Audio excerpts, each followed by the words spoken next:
Ashleigh, Kerry and Wilson, you now have 2 minutes to sum up. Please do not bring in any new information into the discussion, and you will be timed for 2 minutes as per Council Standing Orders. Who's going first? Just the same order? Okay, Ashleigh, you have 2 minutes. Thank you. Thanks for letting me come today and speak in this chamber today. I appreciate that, I really do. I just want to sum up and just say, think about how you would feel in my shoes. Buying a property and then being taken everything I've spent, all my money, thousands of pounds inside that property, completely missold, to be having no home insurance, everything taken away, tenants moving out next door already. This is serious, and this is people's lives, this is our houses, this is our homes, and they're getting it all taken away from us and left with what? Absolutely nothing. We encourage home buyers, please, buy a house to get on the ladder, so I worked hard to do that, and now it's getting taken away.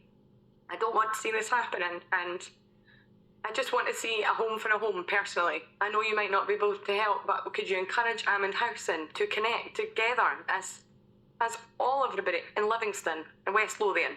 Thank you. Thanks, Ashleigh. Thank you. Kerry, 2 minutes. Sorry. Thank you. This breaks my heart, actually, watching the emotions in this chambers today. I was here 20 years ago when I lived in fear. All I ask is for everybody in this room to listen to what's being said and support West Lothian homeowners. Financial support needs to be brought to the forefront. There is financial budgets out there, like Wilson said. You need to contact the Scottish Government. You need to put the pressure on them. Use it out councils. Us as a community, we represent you, represent us. We vote you in as the public. And I would like to be a bit personal here on this as well, as if there's anyone in this room that knows anybody that's in a situation we RAAC, yeah, you'll understand how we feel. But if you're not involved in it, you won't know the emotions, the fear that we live. I ask you to support the homeowners of West Lothian, and thank you for allowing us to speak today. And also Joe Baxter's Way on the road, please. Thank you. Thanks, Kerry. Thank you. Wilson, you have 2 minutes. I've raised 9 points. I'm not going to read them out again. I will be emailing my deputation across to your officers, to Val, so everybody will have a copy. I'd like people to focus on that and see which areas of those the council is willing to assist. It would be great if the council would actually give a statement to these residents after this meeting explaining what they've read from that, taken from this, and what they intend to do.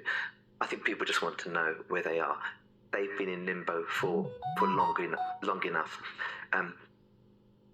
The emotions in this room are going to be significant wherever you sit, whether you're councillors or whether your residents. And I'm sure the majority of councillors understand the pressures that these people feel. I'm so surprised, though, that today that support is not being given the assessment of their mental health needs, and I feel that now needs to be prioritised. Finally, you've heard the appeal for Joe Baxter Way. You're all councillors, you can make that decision. You can make that fly through if you want to. I think people need to start deciding on whether or not a man who dedicated his life, died of cancer literally 1 month, 18-year campaign, died literally a month before he could enter into his new home, a home he fully deserved, a home which he said he'd be happy to miss because he knows that his wife will have that.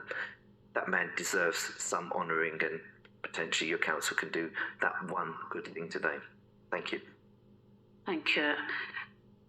Kerry, Ashleigh and Wilson, thank you very much for your presentation. I now ask you to take your seats back in the public gallery. As I said at the start of the meeting, we will be moving paper 25 up, Ashleigh, so we'll think with that. Okay.